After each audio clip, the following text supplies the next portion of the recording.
Feel good, feel great. So better than ever, quite honestly. So the miracle of modern medicine. Yeah.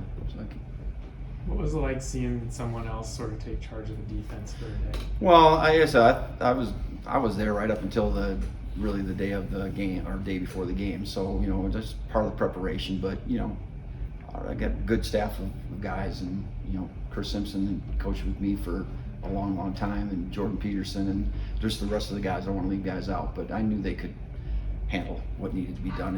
Any slack there was more than made up for, and I thought Jordan did a really good job of calling the game and doing things, and you see the results. So nobody's irreplaceable. I just hope I'm not Wally Pipp, if you know who Wally Pipp was. So anyway, it was great to see. It was kind of weird to watch on TV, but I only knew a little, could see only certain things of what the TVs show. So I kind of felt I knew what we were doing, but hard to see it all.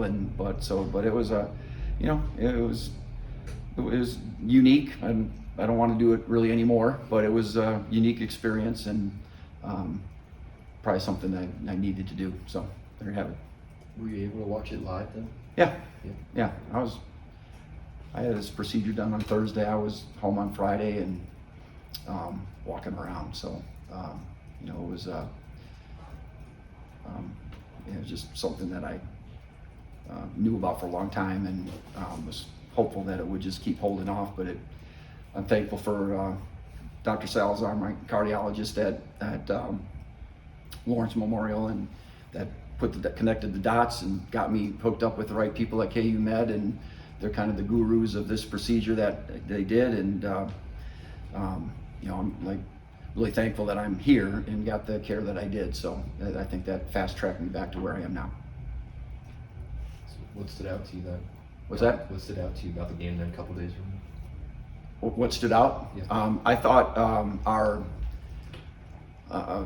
watching on TV, I thought we were really physical up front, which is making a big deal about that, and have been for a long time. It's something we needed to see, we needed to do, and I felt like guys were really getting after them up front. And I know they might not be the best offensive line we're going to face all year, but they're scholarship football players, and I thought we really dominated the line of scrimmage and played in the backfield a lot, and that stuff is really encouraging, because that's something that hasn't always happened around here. So thankful for that. And so things that we just talked about, stopping the run, really didn't allow many big plays. I mean, they had one run that was more of us than them, and quarterback scrambled a couple times, but really they didn't get away from us other than that. And so we held that down. I thought then our third down stopping percentage was really good. So when you can do those kind of things, you always give yourself a chance to play well and win, and those kind of things stood out.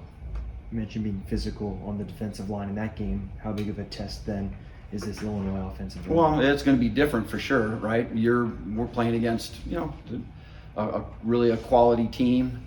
They've got a very experienced offensive line. They have a mentality of that's who they are. So I think they embrace the physical mentality, and they're going to come after you and punish you, and so it's going to be we'll see. We'll see how far we've come. But like I said, we're not backing down from that challenge at all. So looking forward to seeing if we can continue to take another step in that direction. Just watching the tape of Illinois' QB, kind of what stands out in his film? Yeah, he was better than I thought he was going to be, just based on maybe the past. But I thought he was really good with his feet. Probably ran better than thought he was going to.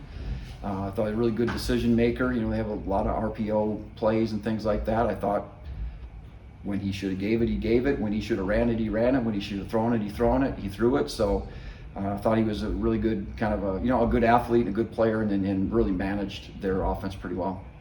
You mentioned his running ability, and I feel like that's something he hadn't really shown previously. So when you see something like that, that's kind of an aberration or out of the normal, how do you know how seriously to take that, for lack of a better word, in your preparation? What we do, I mean, they have the plays where he's an option to run the ball, so you always have to have a defense for that. You can't just say, well, the quarterback's not a running threat, he won't run it, and you can scheme certain things, to with that in mind. I don't think you can do that with him. You got to kind of play it more honest and understand that if you don't take care of your responsibilities, you will run it.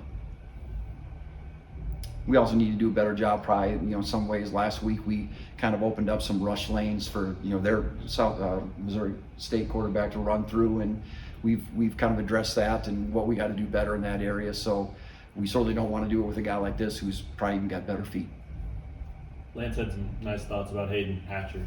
I just wonder what you've kind of observed through his development progression since you first got here. Yeah, I think Hatch, I'm sure Coach said it also, he's just a super high motor player that, he's not the tallest. He's faster than you think. Not the biggest, not the tallest, not the longest. And he's just a high effort, high motor guy that's gonna outwork a person, right? And so he shows up and on the game Saturday he did a really good job. So I'm happy for him and that he's stuck around and seen this thing through.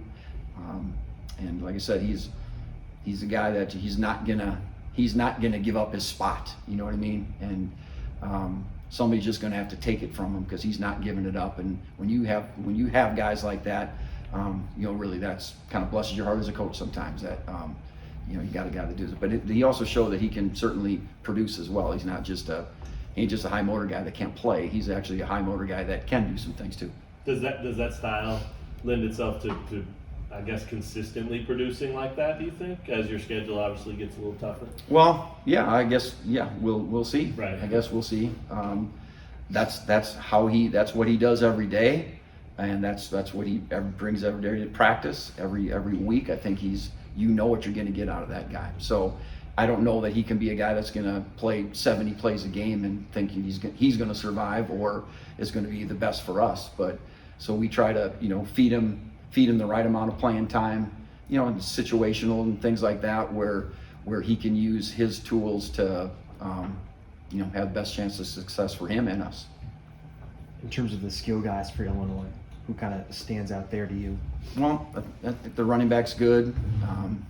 He's good. He's elusive and got some good movement and good vision. I think obviously the one receiver, number one. Sorry, I can't remember his name right now. Williams' name. He's hope I didn't get his name wrong because then it'll come back to get me. But number one, he's good. I think they find a lot of ways to get him the ball. Give the ball to him. Get the ball to him on the perimeter and do some things with him. Try to create some space for him because he's very elusive and a very good athlete. And so he sticks out. They target him a lot. Third down, they kind of go to him a lot. Try to get first downs. But I think they've also got some pretty big receivers, taller guys on the outside that they can, just throw the ball to sometimes, and they got a good chance of getting it. So I don't really know that they're weak anywhere. Like I said, they're a physical team that can do some other things as well. So they're not just a hand it off and mush it 3 yards kind of a team. They've got enough to what they do that you got to defend, various things. But at the end of the day, they are a physical team that's going to bring it. So we better make sure we're strapped up. Anything else, Coach Borland?